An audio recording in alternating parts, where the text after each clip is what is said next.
All SSS members, sa mga nagtatanong, bakit nga ba rejected ang SSS Salary Loan application? Sa video na ito, pakitapos hanggang sa dulo para malaman ang buong impormasyon.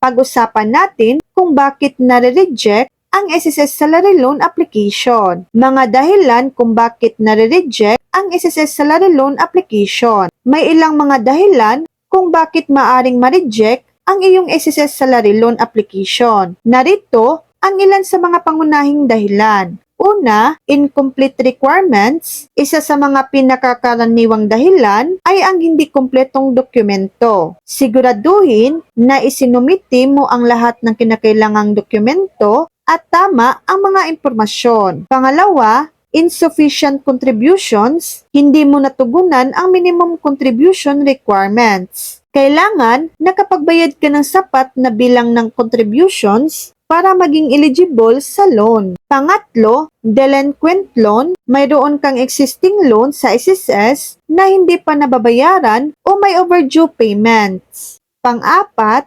incorrect information. May mga maling impormasyon sa iyong application form. Dapat ay tugma ang mga impormasyon sa iyong SSS records. Panglima, employer issues. May problema sa iyong employer, halimbawa, hindi updated ang kanilang record sa SSS. Pang-anim, age limit. Hindi ka pasok sa age requirement, may age limit para sa pag-apply ng SSS loans. Pang-pito, technical issues. May technical issues sa SSS system. Bihira ito, pero posibleng mangyari. So yan lang po ang latest update.